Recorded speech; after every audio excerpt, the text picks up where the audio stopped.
Hey, CS1030, this is my only green shirt right there. The only one I own. I dug it out of the bottom of my drawer this morning for St. Patrick's Day. Happy St. Patrick's Day. I hope you guys are doing okay. Hope you enjoyed my last video. That took forever to put together, and I learned a lot doing it. We're doing things a lot simpler today. There's no way to explain how hard drives and storing files to hard drives worked in that format. So here we are, Mr. Musel's room with a wonderful whiteboard right behind me.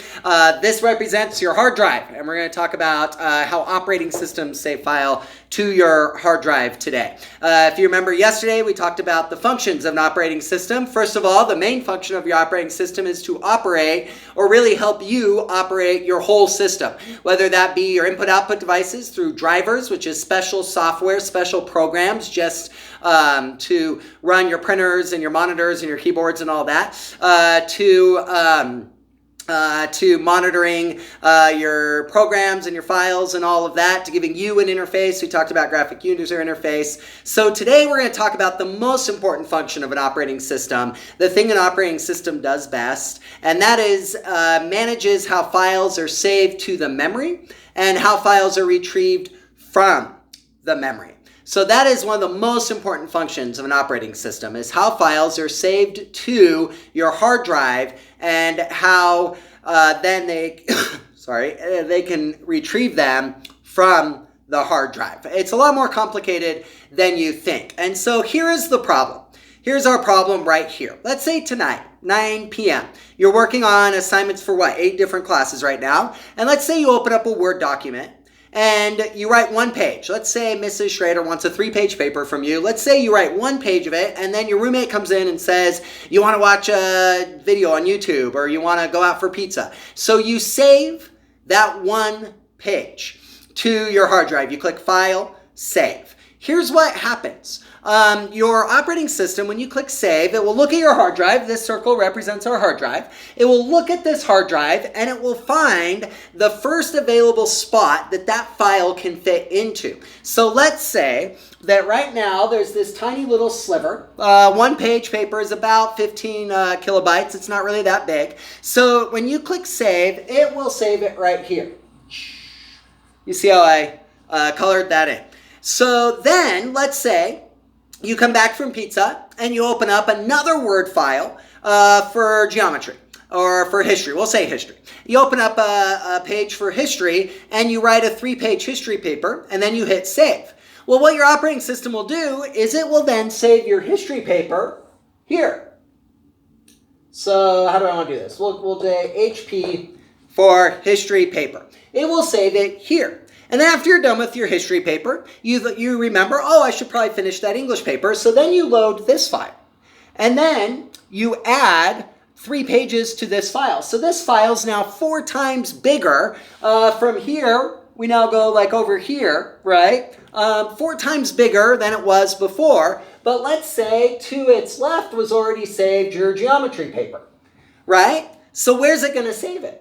Well, it could save it down here and erase it from here and do that. Another option is it could delete these 2 and it could move geometry all the way over there. So it could do that. But that takes a lot of time. It would take your computer forever to save a file if every time it changed a file, which is all the time, by the way. It's even changing files right now. If every time it changed a file, it had to move every single file around your hard drive and order it, that would take it forever to save. And all the resources of your processor and your computer would be eaten up just saving and rearranging and moving files around. So the early operating systems had to come up with a way that they could divide a file into tiny little chunks and save them across your hard drive, and then of course record them and be able to retrieve them and all the different pieces from all around your hard drive. So here's how it does that. We're going to reset this board right here.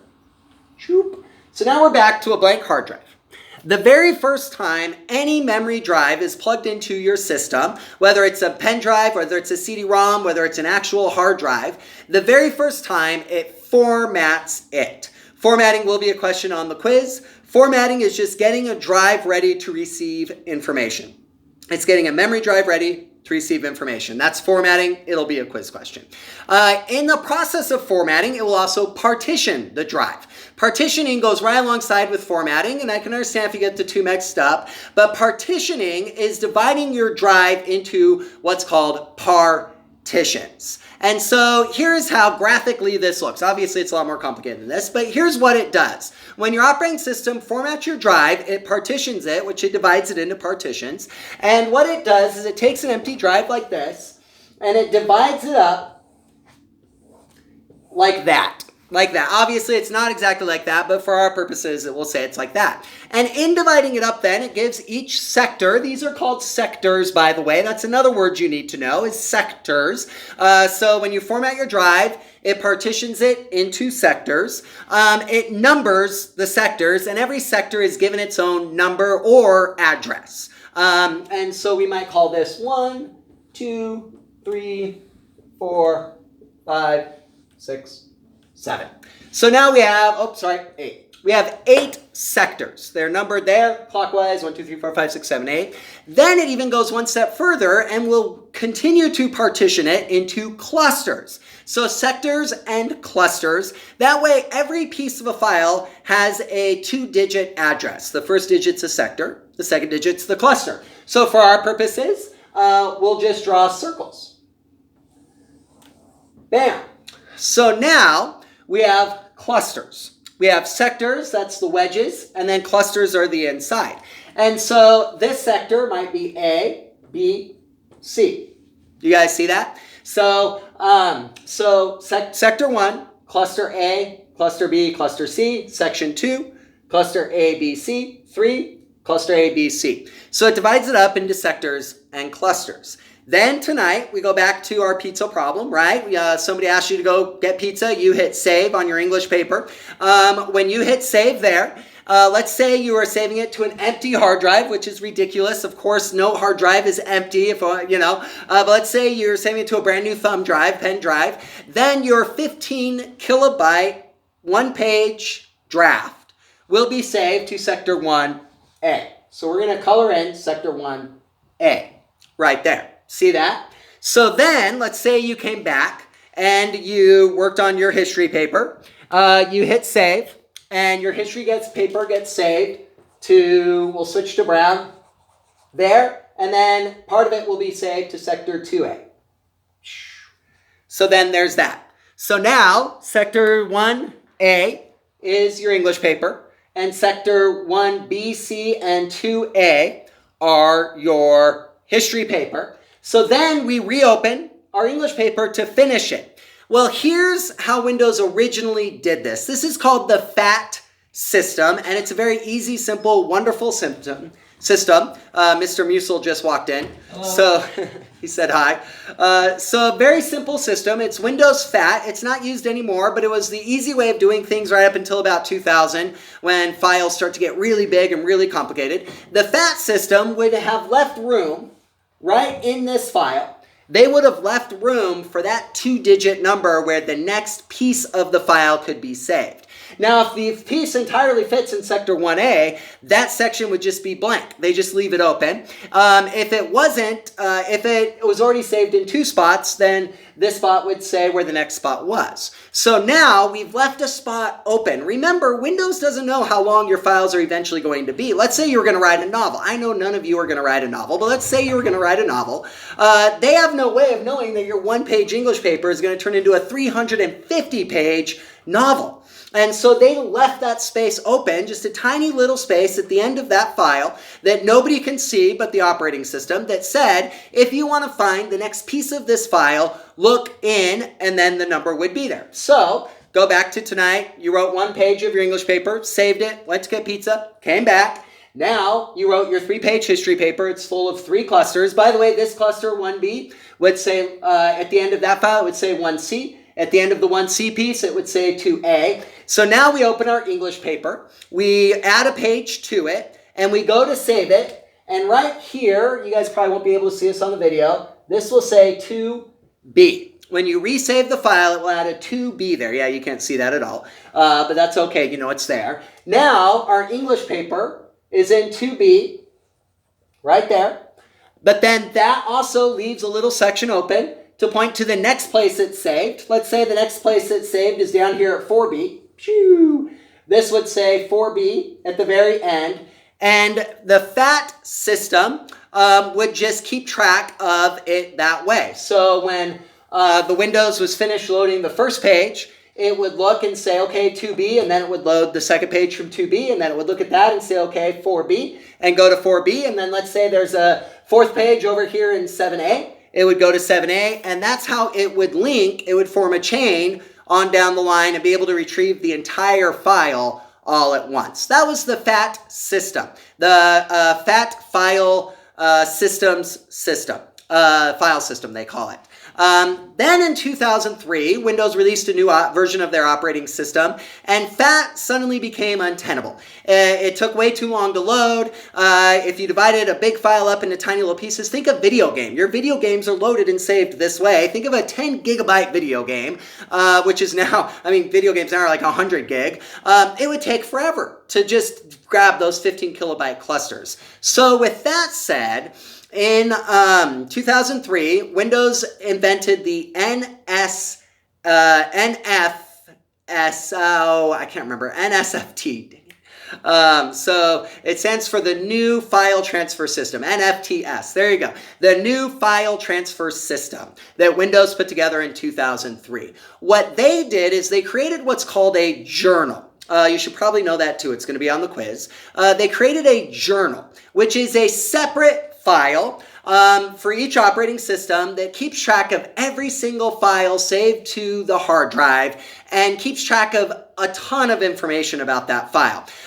Virus protection, we talked about checksums, where when you save a file to an operating system, it will save how many bits that file is, so that next time you load it, if that bit number has changed, they'll know it was affected by a virus. That is saved in the journal. So they keep this big journal, picture a giant database, a giant spreadsheet, and on that spreadsheet, they will keep track of every file name and all the places where the file is saved on your hard drive. So now going back to our English paper, under the New File Transfer System, NFTS, the New File Transfer System, you would actually have a separate file that when you loaded your English paper, it would look in that journal, and that file would say, okay, section 1 is in 1A, section 2 is in 2B, section 3 is in 4B, section 5 is in 7B, and so on and so forth, and that allows it to grab all the information at once. The journal keeps track of tons of other things, the last date and time it was opened, all the times that it's been modified have been saved in that journal. Now the journal keeps track of everything about the files. It's a very good system, but your journal file can get really big. So if you have a small system, they still use FAT because it only takes up about 2 bytes at the end of each file name. If you have a massive system, which we all do now, even your phones and tablets are massive systems, they keep a journal. And so that's how files are loaded and saved to the hard drive in a way that gives them an address and they're able to be retrieved, and it allows for files to get as big as you want them to be. If you want to write a 400-page English paper, I'm really sorry for you. But if you want to, this would account for that. And so very fun, easy way of doing it. One more thing we need to talk about, and okay, so what happens when you delete a file? What happens when you delete a file? Here's what happens when you delete a file. If I go back and I've turned my English paper in and I hope to never read it again or think about it again and it's gone, it's out of sight, out of mind, so I click delete, all that happens is the operating system marks the sectors and clusters where that file is saved. It doesn't delete them. It just marks them. It just puts a little check mark next to them, and that check mark says that if the hard drive should fill up, then and only then can we go back through and write over this right here, which is really easy and fast. You need to know that because if you have deleted something off your hard drive you don't want someone to find, you actually haven't deleted it until the hard drive is completely filled up and your hard drive, your operating system really is looking for new space to save files. All kinds of people have thought they've deleted a file and then cops have showed up at their door, taken their hard drive, they breathed a sigh of relief like, good thing I deleted that file. Well, the file is still on your hard drive. It stays there, even if you delete it off your operating system, it stays there until your operating system needs to overwrite something. So, unless of course you do one final thing that will also be on the quiz called Defragment your hard drive. Defragment your hard drive is a taxing and time-consuming process, but what it does is it takes every file and it rearranges it in sequential order, and it officially deletes all the files that you want deleted. The times in my life I've run a defragment, it's usually taken 8 to 10 hours. Usually I have to start it at night, and then it's done about the time you're putting your shoes on to leave in the morning. It takes forever to rearrange all those files. The bigger the hard drive, the longer it's going to take to do that. But it does two things for you. One is it does get rid of unwanted files. Two is it does make your hard drive faster. Most hard drives work by spinning. And so the less amount of time the hard drive has to spin to find a file, the faster that file will load. So if back to our English paper, the hard drive has to spin to this spot, then has to spin over to this spot, then has to spin over to this spot. Much, much quicker if it can just spin here and then here. So defragment takes all the individual pieces, puts them in order, and rearranges your whole hard drive to make it a little bit faster. So that's how Windows works to save files. That's the new technology file system, NTFS. Your assignment for this week, it's due Sunday night at 11:59 p.m. Email it, share the file with me on Google Drive, is I want you to look at Linux and I want you to look at Apple, because they do things differently than this way. So look at them. You can easily Google them. Just Google Linux file system or Apple file system and tell me how they do things differently. Almost all of them still do sectors and clusters and partitioning and all that. But all of them keep different data in their journals, and they're trying to figure out ways to do the journals better. So Google that, give me a one-page paper, I'll put the requirements on the LMS, and tell me how they do it. This is how Windows does it with FAT and then NFTS, there it is. But tell me what the names are for the Apple and the Linux ones, and give me some comparisons, what makes them all different. Absolutely no copying and pasting. It has to be in your own words. So I don't want you to copy and paste things offline. That'll be automatic zero. So tell me in your own words what the difference is. You have till Sunday, and there will still be a quiz on Friday. You have all the quiz questions in this lecture and the last one. But if you have any questions, let me know. Don't forget your participation points. Thanks, everybody.